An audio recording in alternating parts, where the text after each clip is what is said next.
Hello, everyone. Thank you for joining us today for this IWF Policy Chat. My name is Ginny Gentles, and I'm the Director of the Education Freedom at the Independent Women's Forum. The Independent Women's Forum is the leading national women's organization dedicated to developing and advancing policies that aren't just well-intended, but actually enhance people's freedom, opportunities, and well-being. At IWS Education Freedom Center, we are committed to informing and empowering parents. If you're not familiar with Education Freedom Center, after this event, please go to our website at iwf.org/EFC and be sure to subscribe to our monthly newsletter, The Defender, to keep up with all things education. I'm so pleased to be joined today by Lindsay Burke, who is the director at the Center for Education Policy at the Heritage Foundation. She oversees Heritage's research and policy on issues pertaining to preschool, K-12, and higher education. She's a prolific writer and a frequent guest on radio and television shows, and she's published very important and influential evaluations on education choice programs across the country, including extensive work shaping and evaluating education savings accounts, also known as ESAs. In 2021, Lindsay was tapped to join Governor Glenn Youngkin's Transition Steering Committee, and she also served on the Youngkin Landing Team for Education. We'll talk a little bit about Governor Youngkin during our conversation today. I'd like to congratulate Lindsay because she was also nominated selected by Governor Youngkin to serve on the Board of Visitors for George Mason University. So Lindsay is a through and through Virginian. She holds a bachelor's degree of politics from Hollins University in Roanoke and a master of teaching degree in foreign language education from the University of Virginia. And she earned her PhD in education policy from George Mason University. Dr. Lindsay Burke, thank you so much for being here today. Thank you so much, Jenny. It's great to be here. Really looking forward to the conversation. Well, I should also mention, in addition to all your other titles, that you serve on the advisory board of the IWF Education Freedom Center. And I really appreciate that, not just because of your extensive experience in the field and your knowledge and your PhD on these topics, but your friendship to IWF and your the longstanding partnership that I've had with you as a fellow school choice advocate. So thank you for that role and for supporting our work here at IWF.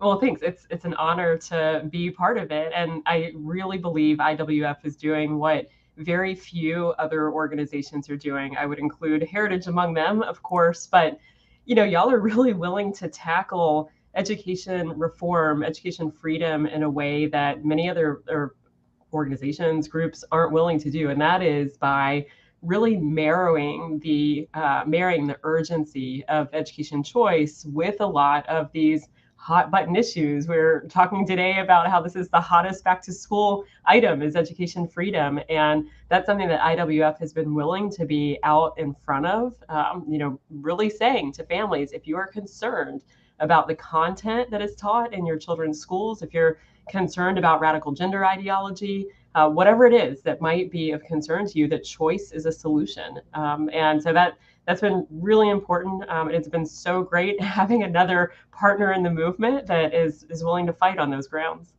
Well, thanks, Lindsay. I did write about just that topic this week in Chalkboard Review, and I hope parents will give it some thought that education freedom really is the hottest ticket this year for quite a few reasons. So let's dig into some of those reasons.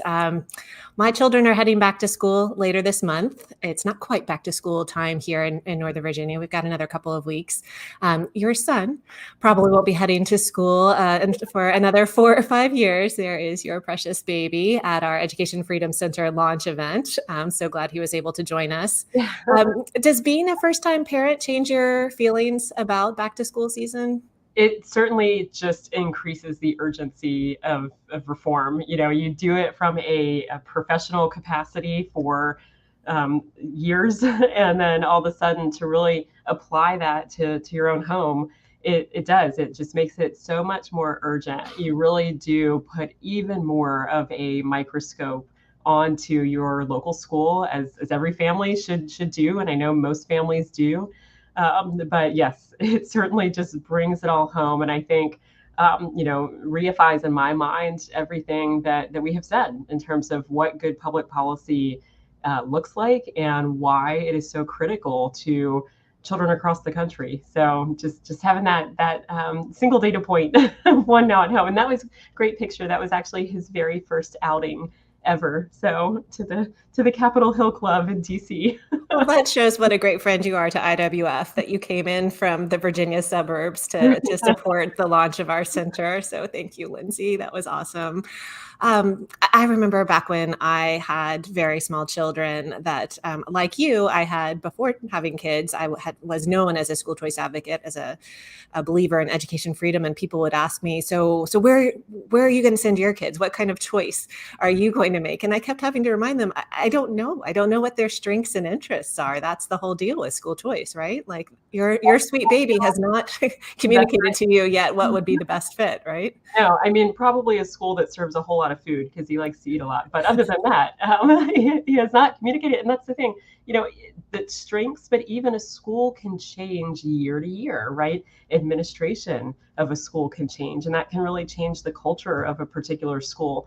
And so, not only is it a matter of being able to select into a school that fits your needs and aligns with your values at a single moment in time, but it's having that flexibility to be able to change gears if you need to, if your child changes and has different needs, if the school changes and has different missions that aren't aligning with what you want for your family. So that is, I think, at the heart of it, the essence of education choice, of education freedom, is making these dollars much more nimble, right? Corey drives home, Corey DeAngelis all day long, fund students, not systems.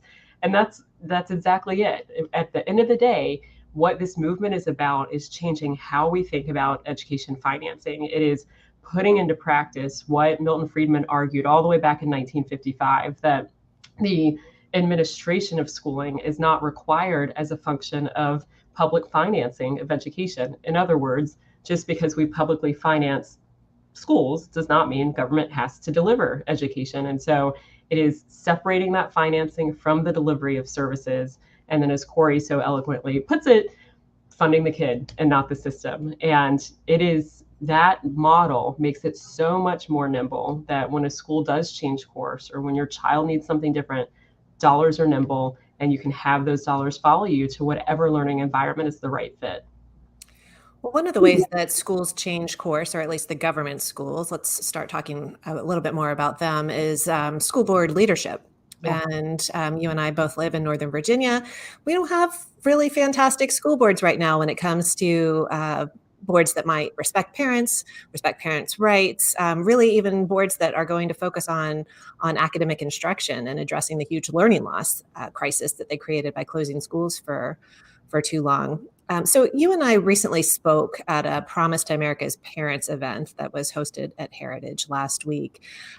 What do you think that are some of the biggest threats to parental rights in public education right now? What are some of these school boards doing that does not respect parents and their rights to raise their children?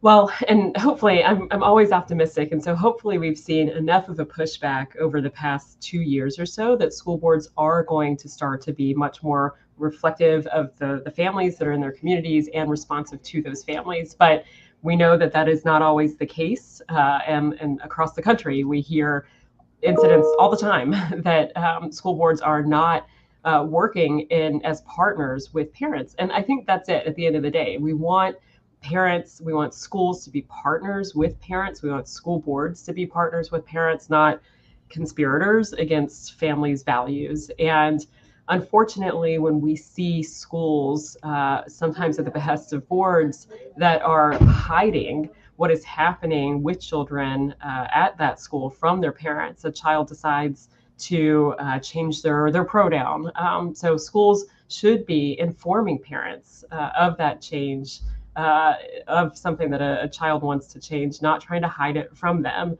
not conspiring with a child to keep secrets from their parents. Schools are supposed to be partners, and so we want schools, parents want schools to be transparent about what's going on with their children, not to hide what's going on from them. And look, we talked about this at the event last week, Jenny, but if you look at all the data out there, all the polling information, this is what parents say over and over again. And we actually conducted a nationally representative survey of families at Heritage 2 years ago now, but we found that 66% of parents and 80% of school board members believe that schools should refrain from teaching young children, kindergarten through elementary school, about sexual activity, sexual orientation, and gender identity issues. We know that's not what is happening. We know a lot of schools are doing exactly the opposite, and really going all in on these issues and hiding it from families.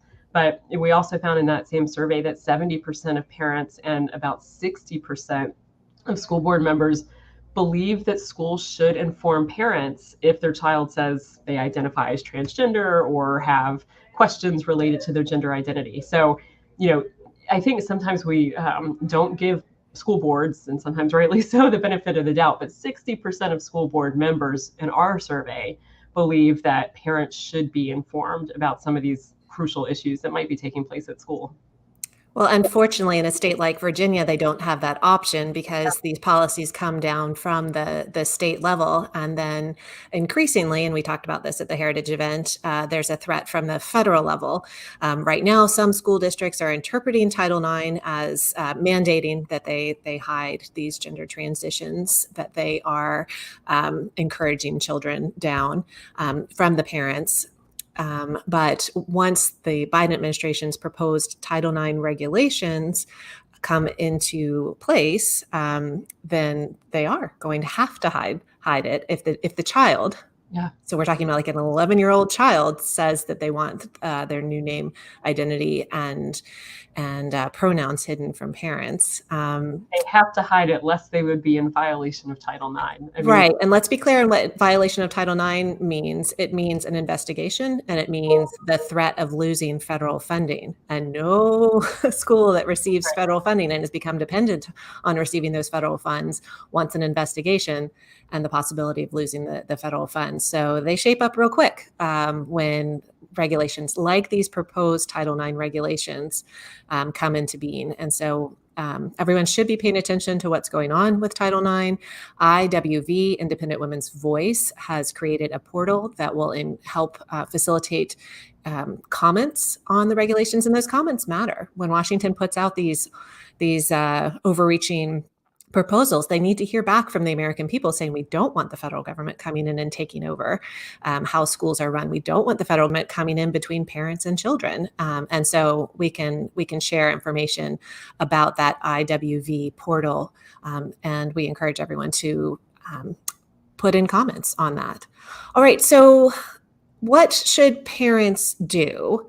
We know that during the COVID closures, during the mask mandates, as parents woke up to CRT, and now as they're waking up to gender ideology, a lot of parents chose to speak up at school board meetings. I spoke on the radio this morning about how my school district, Arlington Public Schools, is taking a break from public comments for the summer. They're not going to receive any public comments until September. They're just too busy. And even when public comments are allowed, you have to sign up days in advance and you have 2 minutes. So public comments at school board meetings have limited impact. What else should parents be doing? Well, what you just articulated is exactly what you've got to do, right? You have to know the mechanics of showing up at your school. So show up, of course, but then you have to know how much time do you have? What does it take to get on the agenda? What's the process in place? And that takes time, and it takes a little bit of homework. So do your homework on how school board meetings are structured. But then identify those local school board meetings that you want to attend throughout the year. These typically occur monthly during the school year, so put them on your calendar.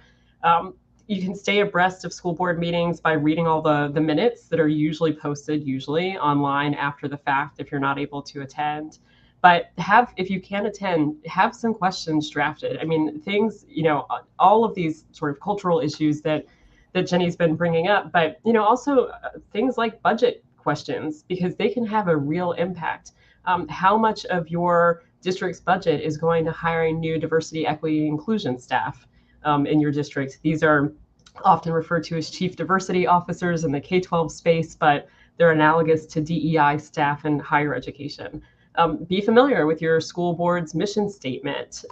Figure out what assigned textbooks your children are reading, and then there are the other things that I think often get overlooked when it comes to impacting policy, but that do, and that would include things like being involved in the parent-teacher organization association, and then even really try to have that communication with other like-minded families in the district or in your child's school. Set up Facebook groups, use social media in a way that really does facilitate conversations with other families in your local school community.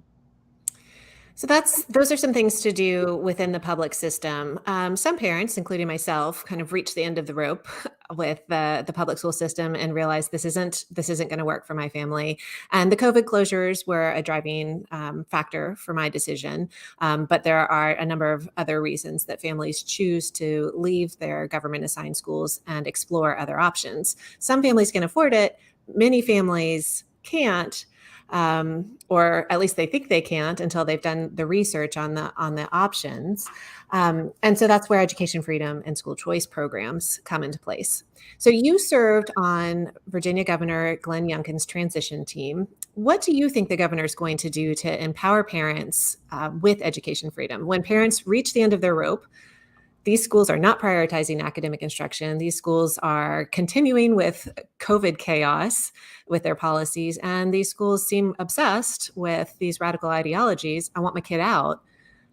What's Governor Youngkin going to do to support them? I really appreciated that he restored some budget cuts that were made to the very small state tax credit scholarship program. What else can he do? Yeah, so hopefully that's an opening salvo that was very much needed, that restoration of funding for the tax credit scholarship program. We know that the administration, that the governor is a huge proponent of education choice broadly, and in particular, in this current environment, advancing more charter school opportunities for students in Virginia. It will be great to watch Virginia in the following few years to see how bold they can actually go on things like education savings accounts. I hope every state right now is taking a really close look at what Arizona just did. Arizona, Governor Ducey signed into law what is now a universal education savings account option. And we can say universal without any caveats in Arizona, because every single child who wants access to an ESA, to an education savings account, will be able to have one moving forward.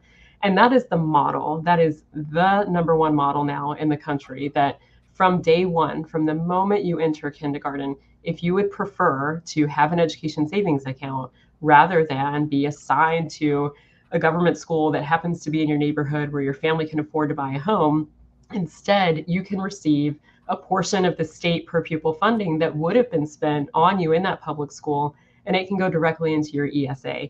Every single child will have that opportunity now in Arizona, and they can take those dollars and they can pay for private school tuition if they want, or if they don't want, they don't ever have to enter a brick and mortar school. They can hire a private tutor. They can pay for textbooks and curricula. If they need special education services and therapies, they can pay for that. They can do online courses. So you can really craft a completely customized educational experience for your child.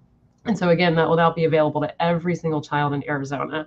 It will be fascinating to see how that evolves over time, how many families end up participating, and how that improves education in the state. But that really is the model. West Virginia, so closer to home, West Virginia has a fantastic option in place now. It's not quite as robust as Arizona. We have to say it's near universal, but they have a near universal ESA. And we have to say near universal because you have to be switching out of a public school in order to qualify for an ESA.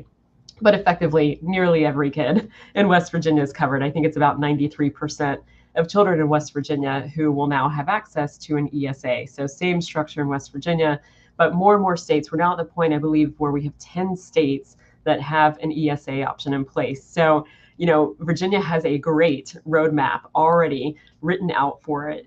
So if they wanted to go bold on ESAs, the playbook is there. And I think it is eminently doable and reasonable for the state to move in that direction in the next few years. Well, I know that there have been bills introduced in Virginia supporting education savings accounts, and I look forward to seeing Governor Youngkin speak up in support of those bills and hopefully put some energy behind ensuring that they get the support that they need. I know that the Youngkin administration is interested in communicating in a more transparent way with parents about school performance in Virginia. A lot of states, they did the minimal that they had to do to comply with federal requirements as far as testing and then communicating the information about those results and the school quality. And Virginia perhaps was one of those states that went beyond doing the minimum. And so parents probably aren't aware of just how far behind kids are in Virginia when it comes to comparing to other states. And parents aren't aware that the standards were lowered. Their kids look like they're doing fine on the state assessment, but you know what? The state actually lowered for reading the number of questions that the kid had to get correct in order to pass. So there's a good chance that their kid's not doing fine, but that information was hidden. So I wonder, do you think that that's an important part of educating parents about the need for education choice? Do they have to be informed on Oh, I think the quality of Virginia education first? it's huge. And this is another area where the Youngkin administration's done a really good job highlighting what they call the honesty gap, where Virginia purported to do well on state-based tests, but then when you compare that to national assessments of where Virginia students rank, there was a massive gap between those two tests. And if you compare outcomes in states to the National Assessment of Educational Progress, the NAEP, which is a stable measure of student academic achievement that the Department of Education does every other year, you can see where states might say, well, 80% of kids are proficient in reading. Well, on the NAEP, we know it's closer to 30%. And so that's something that the Youngkin administration did a really good job highlighting, was that honesty gap.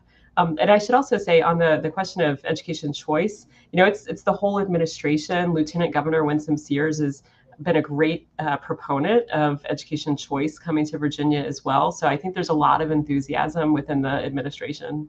Great. Well, I definitely talk to a lot of parents who have made that choice since my kids are now enrolled in private schools, and there are plenty of other kids who have left the Arlington Public Schools and chosen to go to faith-based schools instead.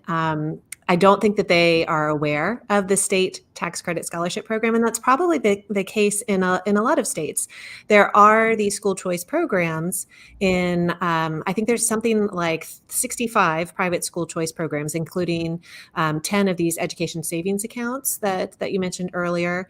And I believe they're in 31 states. So the majority of states have these programs, but they're only serving about 600,000 students. And part of that is because they have, unlike Arizona's current ESA program expansion, they've served a very narrow population. But part of it's just nobody's getting the word out that these programs exist.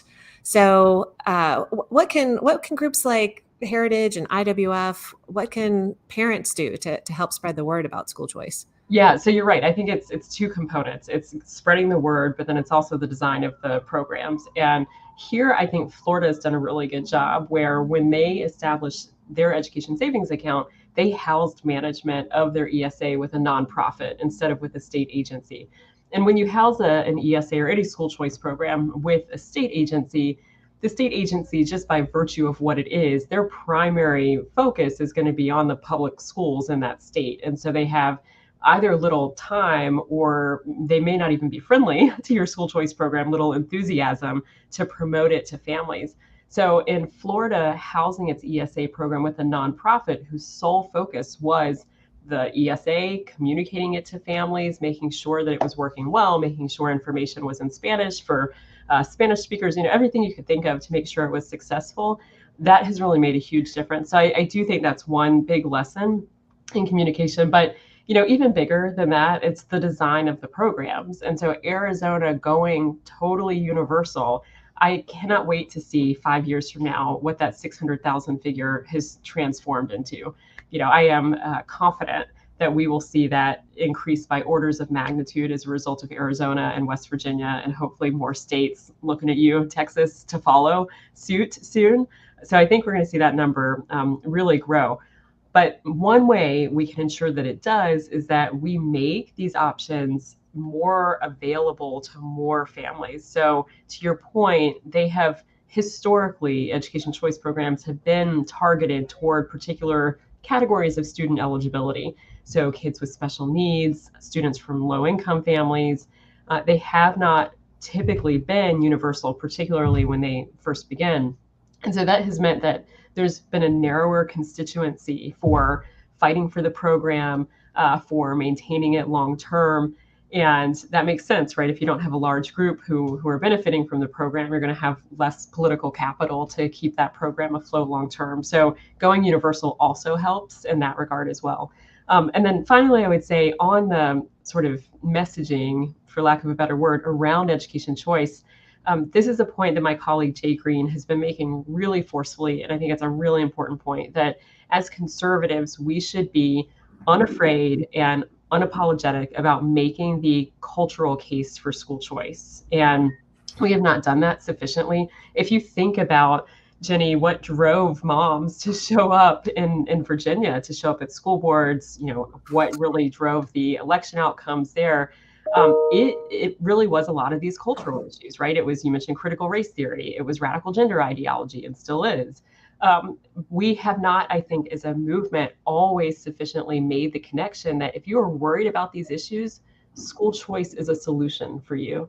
And so this is something, again, that Jay Green's really been driving home, that we've avoided appealing to the reasons that could galvanize parents to make school choice a priority issue for them. The kitchen table issues that are driving dinner conversations, CRT, protections for female sports, SOGI issues, everything that you've been thinking about at IWF too. So, I think that's the other component, right? Make it universally available, grow the constituency, house it in a nonprofit that really takes care of the program and advertises it, and don't be afraid to make the cultural case for school choice. Well, actually, our very first policy chat after we launched the Education Freedom Center was with Jay Green and our mutual friend, Virginia Walden Ford, because I wanted to talk about education freedom movement past and future. And I felt that Virginia and Jay could draw that out for us. And they did. It was a really good conversation. Great combination.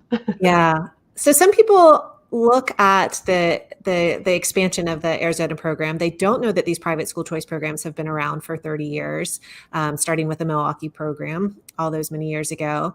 They don't know that the Arizona program was created back in 2011. This isn't an out of the blue education savings account. It was the nation's first, and a quarter of the students in the state have been eligible. I think something like 12,000 students are currently participating. It exists. It's been around. It's just the eligibility is now expanded. And some people are looking at this and theorizing, well, school choice is going to come in and it's going to regulate the private schools, and it's going to take over homeschoolers and tell them what they need to teach. School choice is a scam. School choice is a con. I'm actually quoting some people on those words. So Matt Ladner and I addressed some of these concerns in a piece for Real Clear Education last week. I'm sorry, I have kittens that are kind of flipping out. I think you should show the kittens. Obviously, you showed the baby earlier, so now we need to see the kittens. Well, that would be quite the feat to try to catch them. So what would you say to these people? Because obviously their concerns are real. I don't mean to dismiss any homeschooler's concern that the government is going to encroach on their freedoms. They highly value those freedoms, so much so that they are choosing to homeschool their children. And I definitely don't want to bat away the concern that government will come in and regulate private schools. Government already does regulate private schools, and including in New York, where there's no private school choice program. They're trying to overregulate private schools there. These are real concerns. How would you respond to them in a way that would put people's minds at rest when it comes to these school choice programs? Well, I think you hit the nail on the head. I mean, we always have to be vigilant about potential regulation, regulatory encroachment. And we see that all the time, as you said, even independent of a state having any sort of private education choice option. And so we've got to be really vigilant about that. But government will attempt to regulate homeschooling, hopefully not, but if they attempt to regulate homeschooling, they will do it independent of whether or not there's an education choice program in place. Now, having said all of that, like you, I am also obviously sympathetic to the concerns. I mean, we want environments for educational freedom that are free from regulatory encroachment and free from government trying to come in and really dictate what local schools do. And this is why the design of Arizona's ESA option was so beautifully done, even from the very beginning. And you're right, Jenny. I mean, this was 2011. It was right out of the gate. But in statute in Arizona, the state actually makes that distinction between families who are homeschooling, who aren't participating in any way, shape, or form with the ESA program, and students who are in the ESA option. And maybe they do look like a family who's schooling at home, right? They might never enter a brick and mortar private school. They take their ESA. Maybe they hire a private tutor, buy textbooks and curriculum, maybe do an online course. So they may do all of their schooling at home, but legally in statute, they are distinct from homeschooling families who do not participate in the ESA. And that has worked out really well in Arizona. We've seen no regulatory encroachment either on the ESA program itself or certainly not on homeschooling families. And so being careful in how these laws are written, really important to make sure that regulations are kept to a minimum for a whole host of reasons. But then to your point, remembering that we have to be vigilant no matter what, because government will try to regulate homeschoolers regardless of whether or not there's a school choice program in their state. Right. And the more people that we have participating in these programs, the more arms that can be linked together to fight back against any encroachment or any sort of regulation on any sort of education freedom option. Well, if people are interested in more information about the Arizona program, I spoke with Lindsay's former supervisor, Dan Lips, who's also the brother of the IWF president, Carrie, over at IWN, about this education savings account concept that he actually came up with so many years ago. We celebrated the expansion of the Arizona ESA program together on IWN.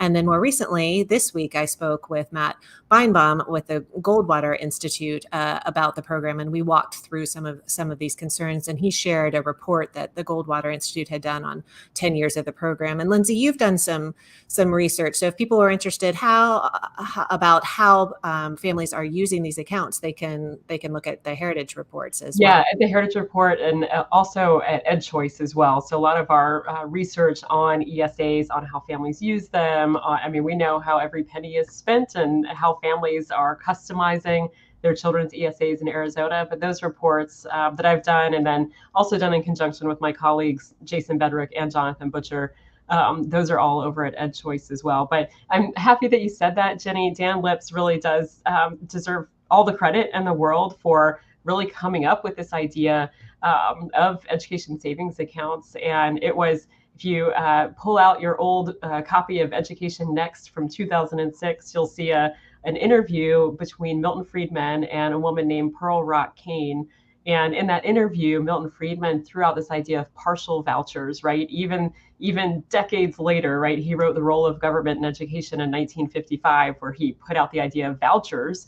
That many years later, he was still thinking about it and refining this idea. And he said in that interview, well, why should you have to use your voucher all at one place, all in one school? Why not math in one school and English, maybe he said, in another school? Why not partial vouchers? And I think that was really the seed. Dan ran with that seed and said, okay, how do we operationalize this idea and put it in legislative form? And he was at the Goldwater Institute at the time, which now makes sense as to why Arizona then became the first state, Goldwater's in Arizona, that took the idea and ran with it and made it law in 2011. Well, Lynn, there are so many parents who are so frustrated out there. I see them still on Twitter. They fought so hard to get schools open. They fought to get mask freedom. They're really concerned about CRT and gender ideology. We've talked about how they're speaking up at school board meetings and should still do that. Many are running for school board. That's a good thing to do as well. I think that they should start thinking about lobbying their state legislators for these programs that we've been talking about. What else do you think needs to happen for this parent engagement movement to really have a long-lasting impact? Yeah, I think that's it. I think it's both the school board component, it is understanding the legislative component and policy, and then it's also working with some of these newer groups that have popped up to really connect families with one another who want to increase their role in this fight. So it's groups like Parents Defending Education. They're not that new actually anymore, but Parents Defending Ed has done just a phenomenal job, both on the legal side and then the parent engagement side.